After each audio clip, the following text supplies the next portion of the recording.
started building a gym for myself so that I can start training regardless of whether the government decides to impose a lockdown tomorrow or not. And there were a lot of steps which were taken. So I think all of them combined helped me feel better. And this was just one little piece of the puzzle, I guess. I think not going to the gym was probably the hardest for people who are used to going to the gym, right? And you then saw it as an opportunity to build your gym. But what about people who don't have that luxury? What would you advise to them if they still want to do weights but are not able to go? Do you like those resistance bands? Do you think they can be good alternatives? They're good. There's no doubt about it. But a large benefit, at least the mental health benefits which come from going to the gym, come from the fact that you are stepping out in a public environment and you're speaking to people. And a lot of times in the gym, at least as young men, we get to compete with other young men. And there's always this little setting which is created. You're doing a 50 kilo bench press, let me try and do 55. So that little healthy competition is there. And I feel as every man should expose himself to a sport. Yeah. And the gym was my sport, just like football was my sport. So you take away the gym and then you take away the football. And that's going to be difficult. Having said that, though, in extreme times like this, the resistance bands do help. And making sure that from every other aspect which can influence mental health, make sure that is dialed in. Yeah. And you should be fine. It won't be ideal, but you'll still do better. But apart from the mental health benefits, do you think it has as good physical benefits as maybe a dumbbell, or would you say that there's still something lacking? Bands are better. They're better? They are most certainly better than dumbbells. And this is something which... this was one of my debate challenges on social media as well. We're going to get into debates very soon. Yes. Resistance bands are a lot better. Very quickly, with resistance bands, you can adjust the direction of force. When you're working with a dumbbell, gravity pulls straight down. So if you have a resistance band, you can do exercises like lat pull downs. You can do lateral raises with a line of force coming from this side. And you get what I like to call a speed-proof source of resistance. What I mean by that is, like, for example, if I have a dumbbell, you take this bottle. After a while, this wants to fly away from my hand. So if I apply a lot of force, obviously I'm holding it down right now. But if I apply a lot of force, after a while, momentum is just going to take it up.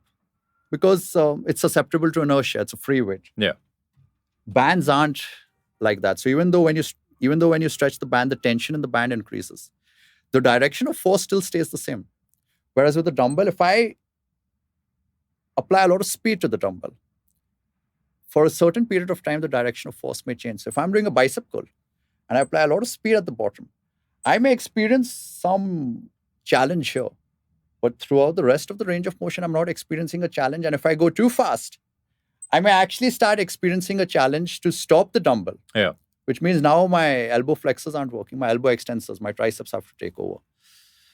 So that, and there are many other benefits to resistance bands which free weights cannot provide. So objectively speaking, obviously there are pros and cons to both, but objectively speaking, there are more pros to using resistance bands. And they are a lot better. It's just that most people aren't familiar with how to use resistance bands correctly, and they just think that the tension increases, so the resistance increases, and that's not entirely true. So that's where I feel people feel that resistance bands are a backup option when they're actually not. So why do you think gyms are focusing on dumbbells and kettlebells more than resistance bands? It's a culture thing. It's a culture worldwide because we associate the iron with the gym. And there are some exercises which are more popular in a gym environment, like your bench presses, the barbells and the dumbbells, they're staples. All a barbell and a dumbbell is a source of force. Yeah. The resistance band is also a source of force. I have a machine at home. It's powered by pneumatic resistance, compressed air. That is also a source of force. You can have hydraulics. That's another source of force. But the more popular, culturally appropriate source of force, which most of the gym population is familiar with, are these inertial sources of force, the free weights like the barbells and the dumbbells. So that free weight bias is something which exists in gym culture, which is why we use free weights. Yeah. And you've also been working on building a gym. You've built a lot of it now. So can you tell me about that process? What all are the equipments you've got? What was your thinking before it? What more you plan to get? So my only thinking was that no matter what happens, tomorrow, if the government imposes a lockdown, I'll always have my little playground, my little toy room, let's just call it. Yeah. It's entirely for me. A lot of people think I've built a gym because it's my studio. It's not my studio. It's a place where I wake up and I It go. does look like a studio. Though. It's like a green colored gym. It looks like a studio. I've put in a lot of thought and effort into that space. Yeah. It's actually my living room and my dining room. Oh, that's perfect. You're spending most of your day there. Yeah, I just spend most of my day there. Yeah. I've got an office space also, but I prefer just taking my laptop, getting a small little stool, and setting up my laptop in my gym space. It's an environment which I love. And if you want to take a break, you can just work out for half an hour, and that's a great break. Yeah. Yeah, correct. So what are the equipments you've got? So I've got pretty much everything.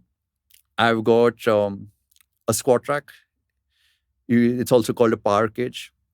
And that is usually a staple when you try and build a home gym. You usually begin with a rack.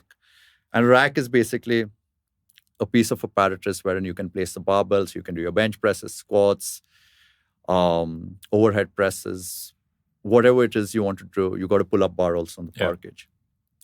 Along with that, I have a deadlift platform. I've got dumbbells from 2.5 kgs to 50 kgs in 5 kg increments. Then I've obviously got flooring, which protects my neighbor downstairs from all the weights which fall on the floor. Obviously, it protects the floor, the marble floor on the bottom as well. Then I've got an elliptical. I've got a sled. I've got a functional trainer, which I've been eyeing for a very long time.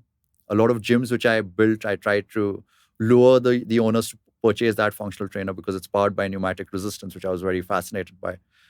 No one really bought that.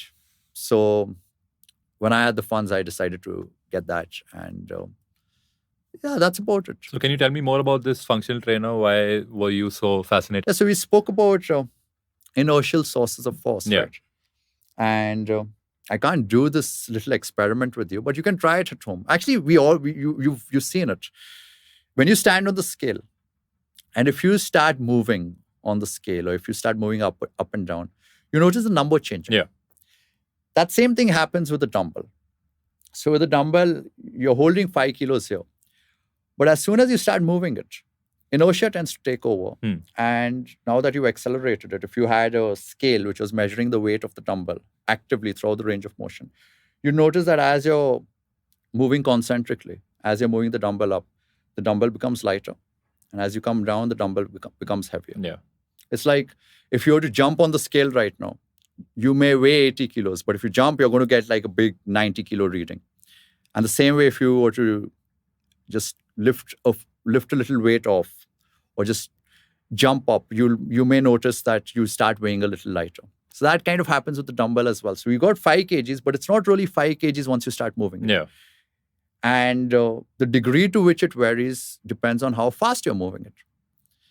So it's not a constant source of force. The magnitude keeps changing. Okay, then how do you solve this problem? Assuming it's a problem, firstly. Yeah. You can use bands. But with bands, the force increases because the tension increases. You don't have those inertial effects. So no matter how fast you move the band, if it shows me a 5 kg reading here, it's going to show me a 7 kg reading here, no matter what speed I pull the band. Yeah. But it still shows me 7 kgs here. I want 5 here and I want 5 here. So the solution which Dennis Kaiser came up with, and that's the reason why this functional trainer is called the Kaiser functional trainer. He decided to use compressed air as a source of force, as a source of resistance.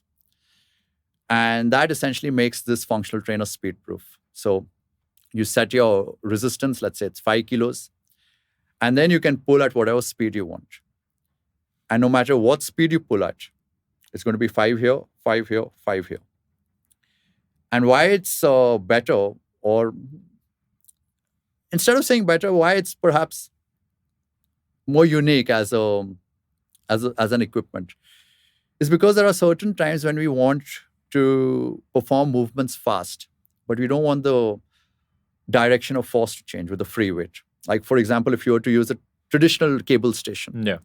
and you grip the handle and you set it 10 kgs and you pull it as fast as possible, what's going to happen? That those plates are going to go flying up and then they're going to come crashing down. So you're not going to get 10 kilos throughout, and that direction of force may change if you pull too fast. So you can't really do speed work. And that's what you can experience on a Kaiser. The Kaiser is basically inertia proof, and you can do a lot of speed work. And as someone who's always been interested in speed and football and athletics, and but that's it. That's the reason why I always had my eye on the Kaiser, and that's why I got it for myself. So are more gyms coming up with that now? Is there more awareness in the industry about it? Not really. Why do you think that's the case? Are they Because, too resistant to change? Are they too used to because doing things the old school way? the question is, how are you going to communicate to the consumer that this is better? So outright you can just say it's better. Yeah. But And the moment you get into the technical aspects, they might not see eye to eye with yeah, you. A gym which has a traditional functional trainer, which may be priced at anywhere between 50,000 to a lakh. Yeah. For the average consumer, the average gym goer, that is the same piece of equipment as the Kaiser, which is a lot more expensive. So then the gym owners also kind of think about it, right? Like, why should I spend so much money when it's not even going to be appreciated? Yeah. Plus, there's a separate compressor which comes with the Kaiser. Like, how do you fill air? You got a compressor that makes noise. You need some electricity now. And I also think that a lot of gym owners don't know that there are different sources of force. This whole perspective of viewing exercise as applying force to the body, it's not something which people are familiar with. We view exercise as, this little recipe, this little choreography which we have to do. We have to do the bench press. We have to have a bar in our hands and come down and press up. Yeah. So that is where the industry is when it comes to their education, as far as exercise is concerned. Maybe as there is more education and there's more awareness and people recognize, oh, wow, there are more sources of force which have unique benefits to offer. Perhaps then these other sources of force will become more popular.